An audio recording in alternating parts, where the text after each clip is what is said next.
고조선은 재정일치다, 재정분리다. 재정일치입니다. 한국사에서 재정일치 그러면 고조선만 기억하시고요. 이 고조선입니다. 재정일치라고 하는 증거는 단군과 왕검이 하나 된 용어죠. 그러니까 단군은 무슨 뜻이에요? 제사장, 왕검은 정치적 군장입니다. 단군 따로 왕검 따로가 아닙니다. 그러니까 제사와 정치가 일치가 됐다는 흔적이고요. 재정분리 그러면 제사와 정치가 분리했다.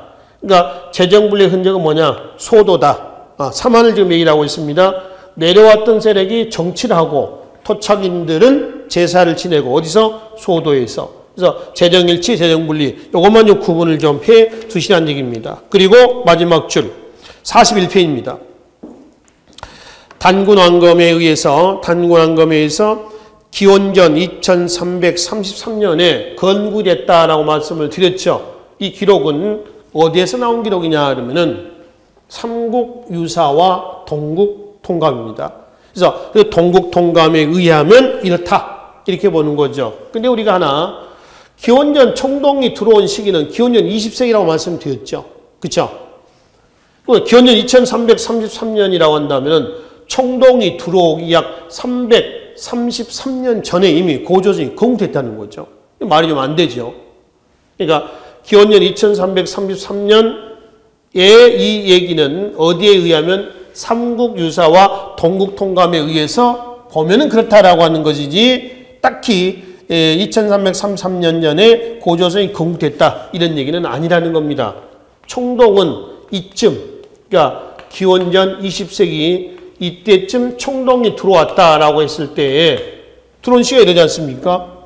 들어오기 이전에 고조선이 건국됐다는 얘기는 말이 안 되잖아요. 그러니까 요 연대는 삼국유사와 동국통감에 의하면 그렇다. 이렇게 보시라는 얘기입니다. 아시겠죠? 그렇게 이해해서 가시면 되겠습니다. 자, 그리고 이제 뒤로 넘어가시면은 42쪽에 보시면 맨 위에 고조선의 기록 과정을 적어놨던 그 문헌들이 있죠. 삼국유사에서 동국통감까지 해가지고 유독 고려 말 원간섭기 하고요. 그 다음에 이 조선 초기, 조선 초난 다음에 이제 15세기입니다. 이때 단군 신화에 대한 기록들이 많이 서술이 됐었습니다. 그러니까 기억 니은은 고려 말입니다. 충렬왕래 때죠.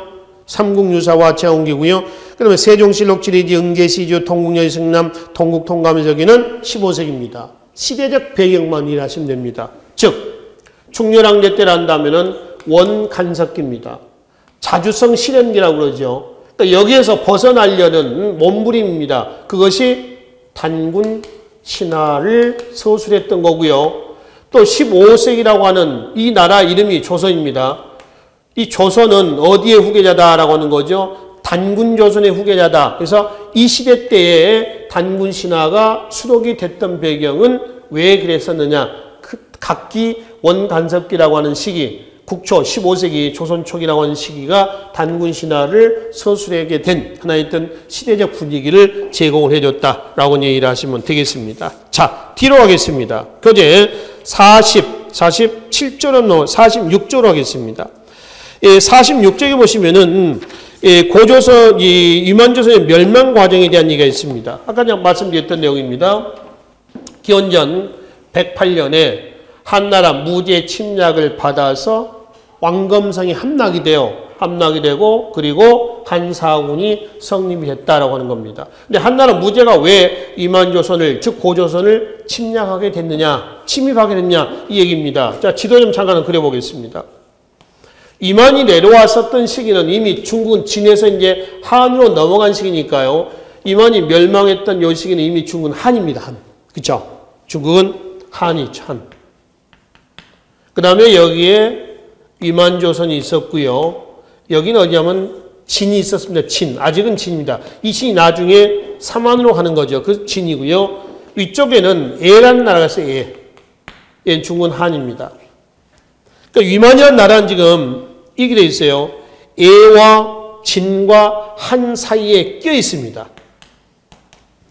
지정학적으로 철기 문화를 토대로 해가지고 성장하는 과정에서 지정학적으로 세 나라 사이에 끼어 있으면서 세 나라 사이에서 뭐를 중개무역을 독점을 합니다.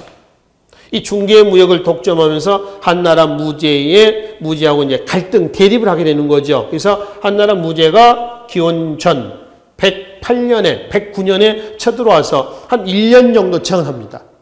그러다가 108년에 왕검성이 함락이 되면서 고조선 멸망을 하고 한사군이 성립이 되는 거죠. 그 한사군 영역에서 본격적인 철기 문화를 토대로 해서 여러 나라가 성립이 돼 나가는 겁니다. 근데 북쪽에서는 이 나라, 남쪽에서는 이제 아까 이렇게 해서 마한진한 변환이 성립이 됐다라고 이해를 하시면 되겠죠. 아시겠죠? 자, 그래서 46쪽에 나와 있는 고조선의 멸망 과정은 그렇게 좀 이해를 좀 하시면 되고요. 우측에 47쪽에 맨 위에 보시면은 고조선의 유물 중에서 여러 개 있습니다만 그 중에 하나만 체크하고 가겠습니다. AD 85년에 점재현 신사비. 현재 우리나라에서 현재 발견된 금성문 중에서 가장 오래된 금성문이 되겠습니다. 1914년에 발견이 된 거거든요. 이 점재현 신사비의 내용이 해석이 됐어요. 해독이 됨으로 인해서 바로 여기가 지금의 평안남도 용강군이었다라는 사실을 확인해 볼 수가 있습니다. 우측에 날개 보시면은 점재현 신사비에 대한 내용이 나와 있어요. 참고해서 보시면 되겠습니다. 그리고 바로 밑에 한서 지리지에 나와 있는 고조선의 법, 8조법이죠. 현재 3개만 남아 있습니다. 그래서 3개의 내용은 사람을 죽인 자는 죽인다, 상해한 자는 콩물로 배상한다, 남의 물건 훔친 자는 노비로 삼는다 등등의 내용이 있거든요. 그 내용이 의미하는 바를 이해하시라는 거지 이 내용을 애워라라고 하는 것은 아닙니다. 아시겠죠? 그리고 한사군이 설치가 된 이후에는 토착인들이 반발할 거 아니에요. 한나라 지배에 대해서. 그러니까 법 조항도 8조에서 한 60여 개조로 늘어났다라고 얘기를 합니다. 그래서 고조선은 108년까지 해서 종집을 찍는 걸로 이해를 하시고요. 청동기 문화를 토대해서 철기시대 때까지 갔던 고조선의 역사에 대한 얘기가 되겠습니다. 참고로 우측에 기자동례설이라고 하는 얘기가 있습니다. 여러분 아마 들어보셨을 거예요. 단군조선, 이만조선, 기자조선이라고 하는 게 있습니다. 기자는 누구냐면은 보세요. 여기죠. 은나라가 멸망을 하고요. 은나라 멸망하고 주나라가 들어섭니다. 은나라 때에 기자라고 하는 사람이 있었어요. 은이 망하고 주나라가 들어서자 기자라는 사람이 은나라 때 재상인데 낙향을 해버립니다. 주나라 무왕이 낙향했던 기자를 다시 불러가지고 동쪽 어느 땅을 주고 살게 해줬다. 그게 기자 동례, 기자가 동쪽으로 왔다는 겁니다. 그래서 들어와가지고 기자조선이 성립됐다. 이게 기원전 몇 세기다? 12세기다. 이때 성립했다는 겁니다. 여튼 어떻게 됐건 간에요. 기자라고 하는 사람은 중국 사람입니다. 근데 이 기자조선을 우리 한국사에서 숭배했던, 기자조선을 숭배했던 시기가 없지는 않았었어요. 있었습니다.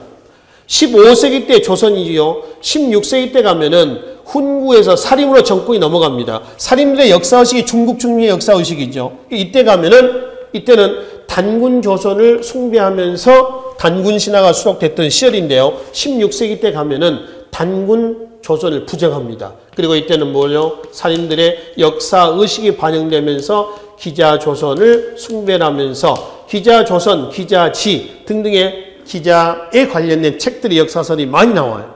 이거는 조선 중기 때 역사서에서 다시 보겠습니다만은 이 시대적 분위기가 또 이렇습니다.